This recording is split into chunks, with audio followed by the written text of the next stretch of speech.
तो भाइयों, आज की चर्चा का विषय है अपना राजा ध्वज रोड कुमार। ठीक है। तो ये रोडों के लिए तो मतलब वैसे ही बहुत ही वेल नोन फिगर हैं, क्योंकि हमारे भाट इनके बारे में काफी बात करते हैं। पर ये इनकी जो रेलिवेंस है, असल में जो प्रासंगिकता है इनकी, राजा ध्वज रोड कुमार की, वो प्रासंगिकता जो है वो सिर्फ भारत के इतिहास के लिए नहीं है, पूरे विश्व के इतिहास के लिए है। और उसके तो भाइयों, इसमें जो है मेन विषय आज का ये है कि जो राजा ध्वजरोड कुमार थे, इनका असल में साम्राज्य कितना बड़ा था। तो ये जो डॉक्टर राजपाल सिंह जी थे, उन्होंने रोड इतिहास पे कार्य किया था अपनी पीएचडी के दौरान। ये जाट विद्वान थे डॉक्टर राजपाल सिंह जी। राजपाल सिंह जी ने जब रोड इतिहास पे रिसर्च की, तो ये हैरान रह गए कि ये राजा ध्वजरोड कुमार का इतना बड़ा साम्राज्य कैसे था। तो अंत में इन्होंने अपनी किताब में ये कहा था कि ये तो मुझे असंभव सा लगता है कि उस समय में इतना बड़ा साम्राज्य होना। और उन्होंने आखिर में ये कह के छोड़ दिया था कि ये आगरा इत्यादि के पास होंगे। लेकिन अब हमें जो दिल्ली से जो इंस्क्रिप्शन इनकी मिली है, शिलालेख राजा ध्वजरोड कुमार का, असल में ये इंस्क्रिप्शन एग्जैक्टली इंस्क्रिप्शन नहीं है। मैं आपको बताता हूँ ये कहाँ पर मिला है। जो दिल्ली में लोहे की लाट है ना, जिसको आयरन पिलर ऑफ दिल्ली भी बोलते हैं, और उसके ऊपर बहुत से अपने भारतीय इतिहासकारों ने गलती से राजा धव बोला है कि उसके ऊपर राजा धव की इंस्क्रिप्शन है, लेकिन वो राजा धव नहीं है, वो राजा ध्वज ही है। और ये हमने कंफर्म कैसे किया?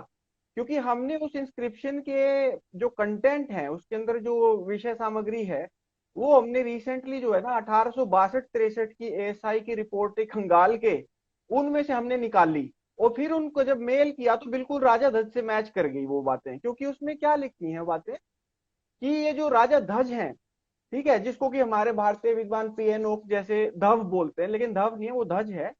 वो जो है उन्होंने ऐसा लिखा हुआ है उस लोहे की लाट के ऊपर, आयरन पिलर, जिसको कीर्ति स्तंभ भी बोलते हैं दिल्ली में। कीर्ति स्तंभ के ऊपर ऐसा लिखा है कि मैंने सिंधु नदी के तट तट पे जाकर के बहलीकों को हराया। बहलीक कौन? जो बल्ख बुखारे के निवासी होते हैं।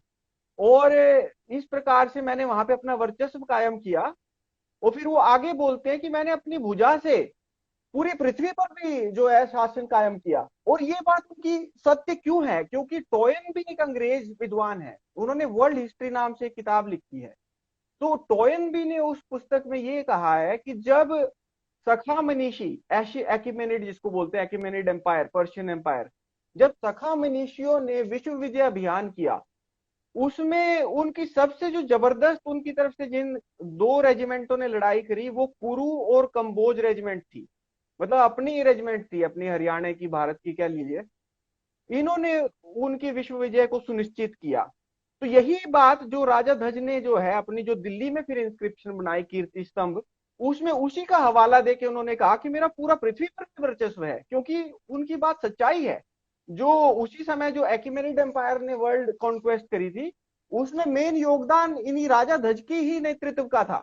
इन्होंने ही उसमें जो है ना उस कॉन्क्वेस्ट को पॉसिबल बनाया था। और उसी का हवाला देके इन्होंने कीर्ति स्तंभ में भी बोल दिया कि मैं असल में मैं पृथ्वी का भी राजा हूं, ऐसा नहीं है कि मैं सिर्फ भारत का राजा हूं। तो यहाँ इस मैप के अंदर आप इनका जो मेन, इनका जो इन्फ्लुएंस क्षेत्र है, प्राइमरी टेरिटरी, वो लाल रंग में देख सकते हैं। और जो परंतु इनका सेकेंडरी इन्फ्लुएंस, मतलब और भी बहुत सी जगह पे इनका इन्फ्लुएंस था जहां इनकी मतलब एक तरह से इनकी इनका सिक्का चलता था, आप कह सकते हो, वो हमने यहाँ पे ऑरेंज कलर में दिखाई है। उसमें पूरा ईरान आ जाता है, पूरा पर्शियन एम्पायर। और ऊपर मध्य एशिया का भी बहुत सा क्षेत्र आता है, शिनजियांग, तिब्बत, ये सारा आ जाता है, पूरा भारत आ जाता है। क्योंकि इन्होंने कलिंग से अपनी रानी का हरण किया था। असल में इन्होंने हरण किया था एक रानी का, जो बहुत फेमस है इतिहास में, सोरठ के नाम से। तो वो कलिंग से किया था। तो और आरा छपरा में अपने रिश्तेदारों से भी मिले थे जब वो हरण किया था इन्होंने। तो ये मतलब बिहार वगैरह, कलिंग, इनका पूरा वहां पर सेकेंडरी इन्फ्लुएंस का क्षेत्र था। परंतु मेन इनकी जो कर्म भूमि थी, जैसे आप देख सकते हैं लाल रंग में, ये महाराष्ट्र, गुजरात, मध्य प्रदेश जो आज का है, राजस्थान, हरियाणा, पंजाब, पाकिस्तान, पूरा पूरा अफगानिस्तान, और ऊपर समरकंद। अरकंद है भाइयों। ये सबसे जो उत्तरी इनका जो क्षेत्र था, जहां पे इनको गर्मियों की राजधानी कह लीजिए आप, गर्मियों के मौसम में जाते थे, वो समरकंद था।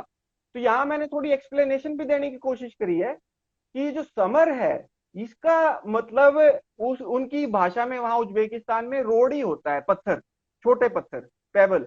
और जो कंद होता है वो कोट या किला। तो बेसिकली ये जो समरकंद है ये भी रोड कोट है, और ये राजा धज की ही स्थापित की हुई है।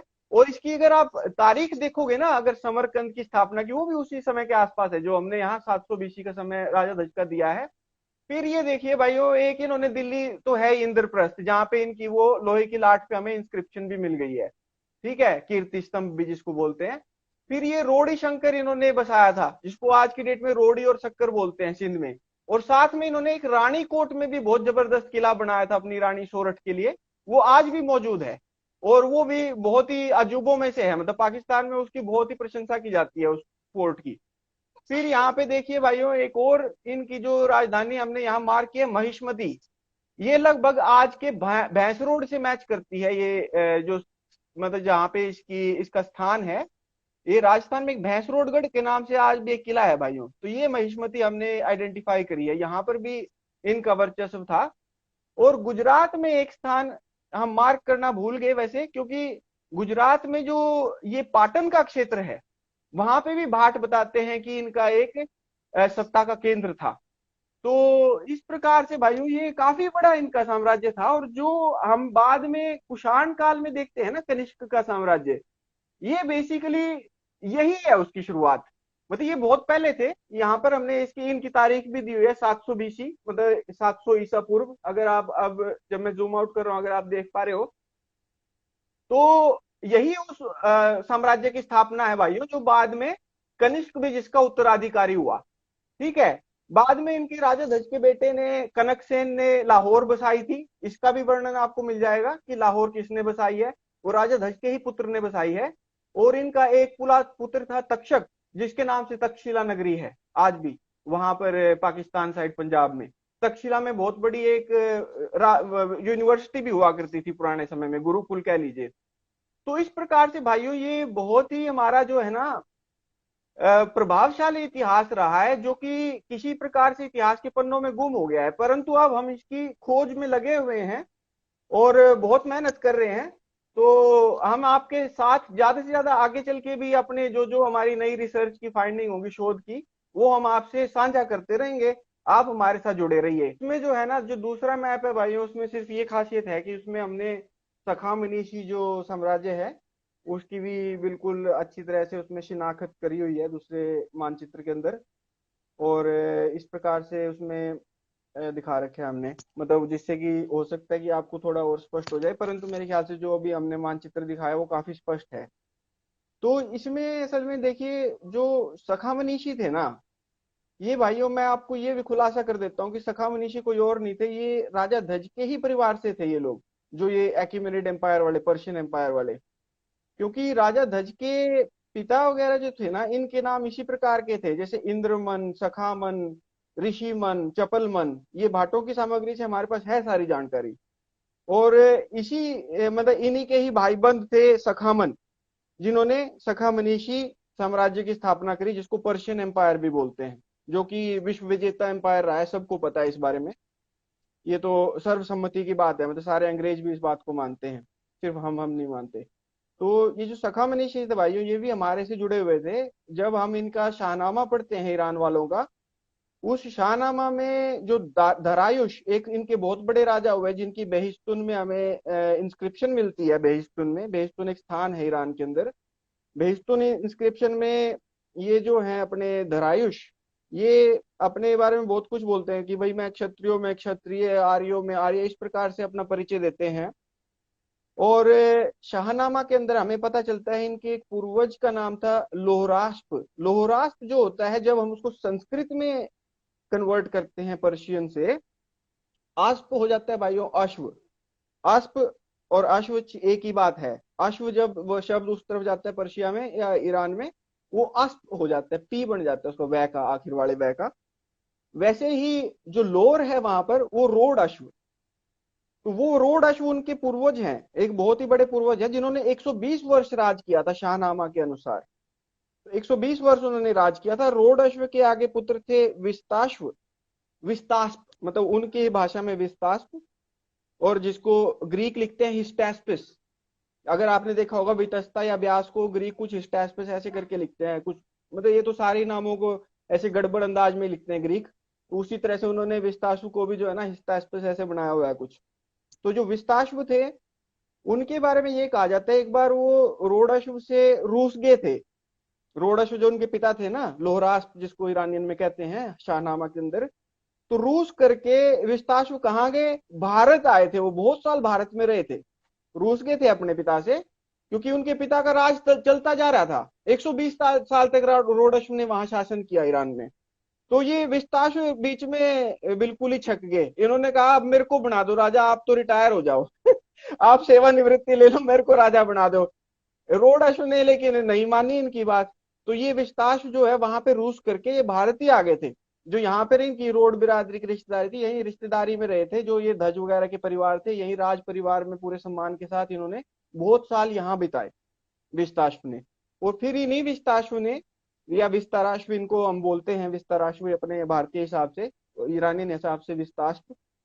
फिर विस्तास जब ये यहाँ पे रोडों के पास अपने रिश्तेदारी में बहुत साल रहे, उसके बाद ये कुछ समय जाके इन्होंने रोम में बिताया। रोम मतलब कहने का मतलब रोम, लेकिन असली में तुर्की, तुर्की में जो आज तुर्की है। यानी कि उसी समय से, जैसा कि अभी हमने आपको मानचित्र में भी दिखाया था, हमारा जो है ना तुर्की से लेकर के हमारा साम्राज्य बहुत बड़ा था और हमारी पहुंच बहुत दूर दूर तक थी। इसीलिए हम ये बोलते हैं दूर दूर तक भाईचारा, दूर दूर तक राज था।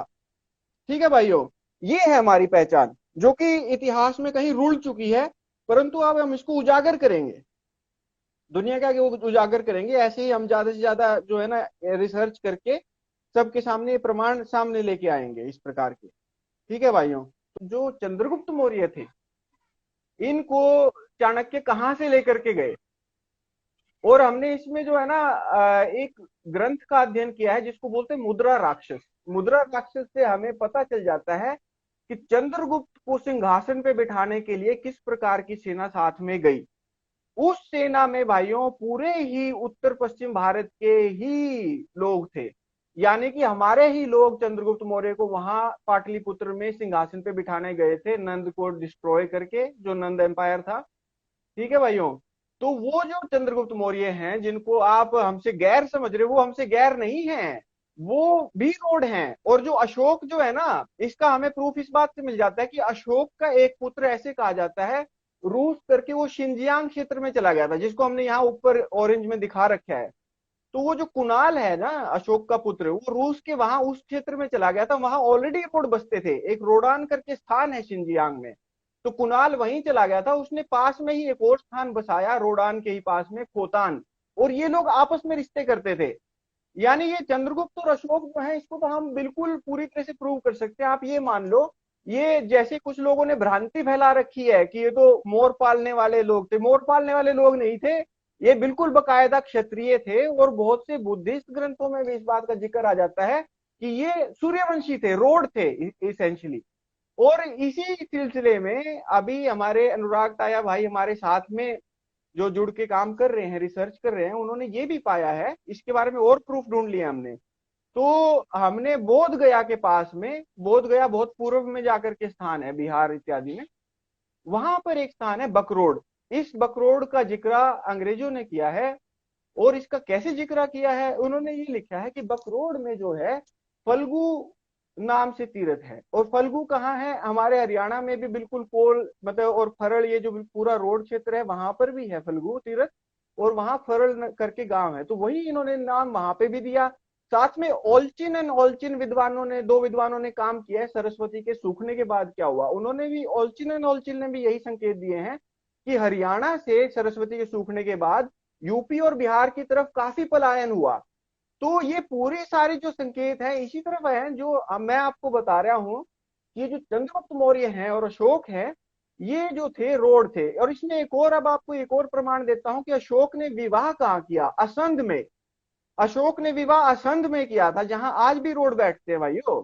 तो ऐसे इसको हल्के में मत लो, मतलब ये सिर्फ ऐसे नहीं है कि ये थोथा मतलब क्लेम है। जैसे बहुत से लोग क्लेम डाल देते हैं कि ये तो हम थे, ये वो थे। ये हमारा थोथा क्लेम नहीं है, हमारे पास इसके 10-12 प्रूफ है कि चंद्रगुप्त मौर्य और अशोक जो थे ये बिल्कुल रोड थे। तो इसमें कोई मतलब संशय की बात नहीं है। तो इसी वजह से जो आप कह रहे हो ना कि फिर रोडों का जिक्र क्यों नहीं आता, तो इसी वजह से जो है, जब हमने पाटलिपुत्र पे कब्जा ले लिया तो हम मेनली वहीं के नाम से जाने जाने लगे काफी दिनों तक। इसीलिए फिर बाद में सिंध में रोडों का जिक्र नहीं आता, क्योंकि पाटलिपुत्र में ही सारा हमने सत्ता अपनी स्थापित कर ली थी। तो ये है बात सारी। तो मतलब एक तरह से एकीकरण हो गया था पूरे भारत का, मतलब उत्तर पूर्वी भारत, पश्चिमी भारत, और जो है ना पूर्वी, ये सारे इलाकों का हमने एकीकरण कर दिया था पाटलिपुत्र पे कब्जा लेके चंद्रगुप्त के समय में। ये है पूरा इसमें किस्सा भाई। तो हम जुड़े रहेंगे भाइयों, और ऐसे ही आपके साथ में आगे भी रिसर्च हमारी शेयर करते रहेंगे। धन्यवाद आज हमारे साथ जुड़ने के लिए। राम राम सारे भाइयों ने।